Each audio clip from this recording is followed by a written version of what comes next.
I went into this season where my prophetic gifting got corrupted. It was mixed up. It was horrible. It didn't stop. I almost wish I had gone blind, but I was still seeing, but I was seeing warped, twisted visions. So you're praying for someone and then you start seeing something else completely different, something, and the words are constantly tested to be false. So you know that there is something wrong with your gifting, because usually you're not supposed to be off mark this much. And I didn't know why. I wondered if I had offended God. I wondered what I did, but I found out in retrospect that it was doubt that had opened me up, looking for signs, unnecessary signs. God, if this is you, let that keke move. Father, if this is you, let that person, like, you look at just this place of doubting, and it opened me up to, I don't even know what that was, but it lasted for about 1 year. It was a long period of confusion, and I was so lost. And I would hear a voice saying that I am the Lord, this is what you should do, and it is not the Lord, it's a demon spirit. You turn and it's a demon spirit, and you're like, God, what is this?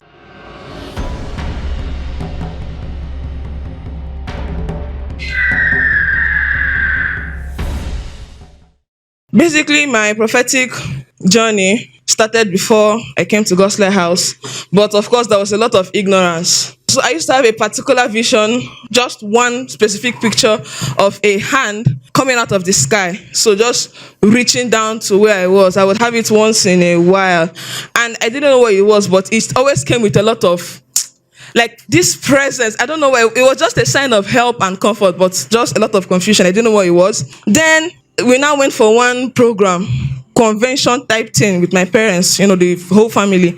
And at the youth church, they were now asking, okay, so what are the gifts of the Spirit?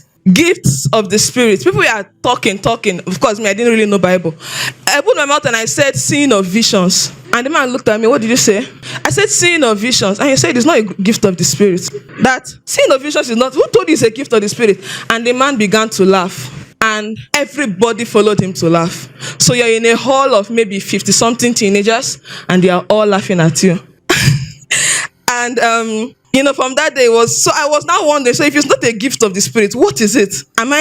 Is it a demon? What is that? But I remember that from that day I shut it down. What I did was very simple. Picture a projector and then the screen. I tore down the screen. So the projector is the Holy Spirit. I literally just went and tore off the screen, that even if you're showing me anything, I don't want to see. And that was how it was for years. Came to God's Lighthouse December 2016, December 2016, and I remember my first conversation with Pastor. After a meeting, it was night, and we sat down and started talking. And I told him about the experience and how I shut it down. And he just looked at me and said in a very calm, matter-of-fact way that the prophetic is expressed in seeing of visions. You know how you have been in captivity for so many years? And he said it so calmly, like, who told you that it is not a gift of the Spirit? Brother, that's why I had comfort. And, he prayed for me and everything. So I started seeing in tiny things. But of course, my revival of the seeing thing was in God's Lighthouse. And there was all this training in Pete. So July 2017, they inaugurated the prophetic intercessory team, and they put my name. And I didn't think I should have been there, because you have the Sister Margaret and Bro Tibe, the lions in the spirit. And then you go and put my name. We were I think 7 in number. And you had a Matilda with the dreams and everything, and the interpretations and all. And then Victor Ekanem then. So, like, how is my name on this list? What am I doing here? There was a lot of confusion, but that was my first and major training. Oh, then the 139 season started, and it was like gymming. It was weights, it was press up, it was marathons in the prophetic, because you're sitting down and you have to see something. You must see. If you didn't see, go and see. Like, pray till you see something, and it's not one person; it's like 50 people. You're praying from morning till evening, and you are seeing throughout. I will come out and I'll tell Brother Michael that I think my prophetic eyes are paining me. I think I have a headache in the spirit. I have seen too much. And this is Tuesday. You're coming back tomorrow. You're coming back till Saturday. It's 139. Everybody needs to be prayed for. Oh God. It was a lot. And that was where I learned to see more. Pastor will tell you, is that where you stopped? Go back and see more. He just saw a man. What did he say? Did he take you anywhere? Follow him. Don't run away from your visions. Pastor will send you back. So of course the Psalm 139 prayers are the you call it sozo prayers, deliverance. Search me, O Lord, and know my heart. Try me and know my anxious thoughts. When it first started, we thought it was just inquiry. That's for the pit. Personally, I thought you would just scan, and say what you saw. I didn't really expect people to start thrashing around, screaming, talking with animal voices, I didn't expect to encounter ancestral spirits and high priestesses from their village. I didn't expect any of that, but it came up. It came up in the discussion. And then one of the things that used to strain me then was having to discern the spirits, having to know because it is screaming, it is talking, it is laughing, it is vomiting, it's doing everything. So you have to find a name. And that's when Pastor explained it, that once you know the name, it's actually faster. Just grab the spirit by the name and yank it out. But that's aside. So it was a lot of training and interacting with the supernaturals. And that is where fear is going to tie you, because you will enter like Jesus. As you just see, hey, you just run the other way. And the supernatural is actually very scary. That thing Pastor says, if you're not going with Jesus, don't enter. If you're not going with the mandate of the Most High, don't enter. If they didn't open the door, go back. If you follow window, something will just, oh God, I can't give details. I don't have time. But interacting with the supernatural, actually asking questions. So you're praying and you see a man, and so you're not asking, what's your name? Or maybe he shows you something, and then you have to now inquire more. Just stay in the experience. Keep praying, keep pushing. It's not just about the seeing. What did you do with what you saw? And so there was all that training, and like when you're praying for someone and then you're seeing something, so you make it a prayer point, and then you just keep pushing in that direction. And it was a lot of things. It was a lot. And sometimes you come out and look at yourself, you're like, who is this person? Where did you come from? Where did you start all this from? And all. And then one of the major things for us in that season was purity. As a normal child of God, you avoid sin, but you have this attitude of, oh well, God sees my weakness, he knows that man is frail. Nothing like that for the prophetic. You better stay pure. You don't mistakenly watch nonsense and come for 139 prayers. You don't mistakenly misbehave and then come for pit. Amongst other things, they will spot you from the door. They will look at you. This person, I saw impurity. The armor was cracked. And then there's a demon spirit looking at your face. There was one particular person we were praying for. We held hands around her and we were praying in the spirit. And then later they now said that I saw that the spirit came out and was looking at everybody's face. And actually, I had felt this cold, shivering thing pass me. So, and he's looking for, if your armor is not gold, if it's not complete, he would attack you. That kind of thing. And this was not the first. As at that time, that was not even the 5th time that kind of thing was coming up. So you're not casual with the gifting. You dare not be casual with the gifting, because it's like they just gave a little child keys to a big man's meeting. If you misbehave, they can beat you up. So there was the need for absolute purity in your words, in your actions, in your thoughts, because where you're going to is very spiritual. They are picking thoughts. So there was a whole emphasis on staying pure, maintaining these high standards of purity, very high standards. When I see prophetic people that think they can play because you are seeing, amongst other things, you don't know what you are doing. And I'm speaking even on my own part, because you open yourself up to a lot of unnecessary attacks. So that was that whole 139 season. And even afterward, there was still a lot of prayer and intercession. And then shortly after, I got this prophetic intercessory thing activate. So as usually you would be evangelizing to people on a normal day, and then suddenly they just come up in prayer. It's like the person is being highlighted. I may know you, I may not know you. Just a name, a face, an encounter, and then suddenly I'm having to pray for you. I had said this testimony some years ago, but the main challenge then, because I didn't know what it was, and I was ignoring the prompting, so I got this headache. I got this horrible headache. I've not had that kind of headache before then and since then. I thought my head was going to fall out, and it was bad because then in God's Lighthouse, people's healing giftings were activating. People were praying for the sick and they were getting well. So if you fall sick, it's not hard. Meet that person, she'll pray for you. If not, meet the other person. And then our host of them, Sister Ibim, was our healing mother. If she prayed, she would keep on praying till you got better. How are you feeling now? It depends. She will pray till the pain went away. Now, people were praying for me and my headache was getting worse. It was already bad. It was getting worse.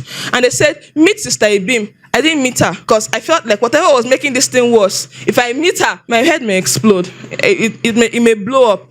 And basically, I found out that, it was a thing of praying for people. So you have to keep pushing in. This is minus your general prophetic intercessory work in church. Now in your own personal time, and of course that was how your personal prayers dried up. When pastor was saying it yesterday, that how do you spend 6 hours praying for yourself? I used to wonder, because even your 1 hour or 30 minutes or whatever prayer, at most is 2 lines for yourself. At most 1 minute if you're going through a lot that you want to talk to God about. Maybe 1 minute of, oh God, please help me. The rest of it is for others.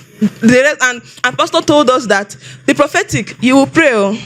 That's why you need the word of God to balance that thing you're about to shoot into the heavenlies. You need roots so you don't fly and break off and then they can't find you again. But you have to go up. You have to pray and stir up the spirit within you, because you're going to be flying, like you're in the air, and if you don't have an anchor, you can float away. They will not find you again. Pastor will say that prophetic people are really weird, and Stamaka has confirmed it. It can get really weird in there. You come out of it and you look at the mere mortals.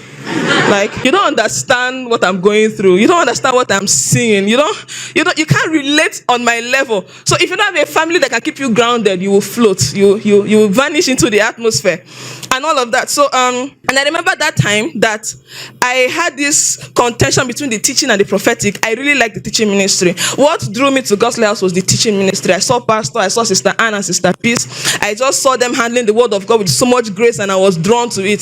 That was probably why I didn't really focus on building the prophetic, but apparently God was very intentional about it, and I had to focus on that. There was the whole issue of doubts. I went into this season where my prophetic gifting got corrupted. It was mixed up. It was horrible. It didn't stop. I almost wish I had gone blind, but I was still seeing, but I was seeing warped, twisted visions. So you pray for someone and then you start seeing something else completely different, and the words are constantly tested to be false. So you know that there is something wrong with your gifting, because usually you're not supposed to be off mark this much. And I didn't know why.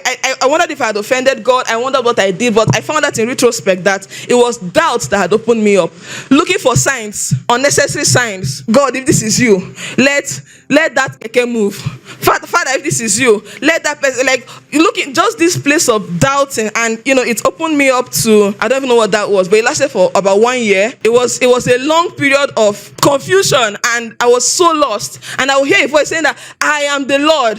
This is what you should do, and it is not the Lord. It's a demon spirit. You turn and it's a demon spirit, and you're like, God, what is this? And it was awful, but eventually it lifted, and I was so grateful when it passed off. I was so grateful, and it was in that season that I really thanked God for a family of prophets that could check your words to know that it was false, and could cover for you when you were decommissioned from assignment and all of that. So lessons, basically, it is not your imagination. Stop that. You are not that imaginative. I used to wonder, is it my mind? Because usually my visions have a particular way they look, kind of action movie-ish, very, and I would wonder, is it me? Am I the one creating this kind of thing? But it has been constantly proven to not be your imagination. And if you remain in the place of doubt, because like people have said earlier, the prophetic is a realm of faith. It's a lot of faith, and your faith grows the more you exercise it, like every other thing in the spirit. So if you constantly kill your faith with unbelief, you don't grow, you don't go anywhere, you don't write down your words, you don't share them, you don't subject it to testing, you're too afraid, you swallow it, you lose out, and the body of Christ loses out, because actually that's the problem. The gift is not for you, it's for the body of Christ, for the edification of the body of Christ. So when you give in to fear, you deny yourself and you deny the body. So of course, submit it to testing. You're not that special. I mean, you're special, but you're not that special. So it's always important to remain humble to your shepherd, to your leaders. That whole thing of, God told me, and so what my shepherd is saying may not really matter, because I heard from God. See, the realm of the spirit is a realm like the human realm. Pastor has taught this thing numerous times. You're like a radio that you're picking things. Your station is tuning, like the thing is tuning. You can sense anything. Don't mistakenly come out of there and presume that everything you hear is from God. That is how people have entered into deep pits in this life, presuming that everything you got in a sensation or in a vision was from God. So basically, it's important to submit yourself to these things, and I pray God will help us all. Amen. Thanks for watching. To see more prophetic origin stories, other life-changing testimonies, as well as contents to help you navigate the prophetic ministry, check out the links in the description. Please, do not forget to subscribe, turn on your notification bell, and share. God bless you.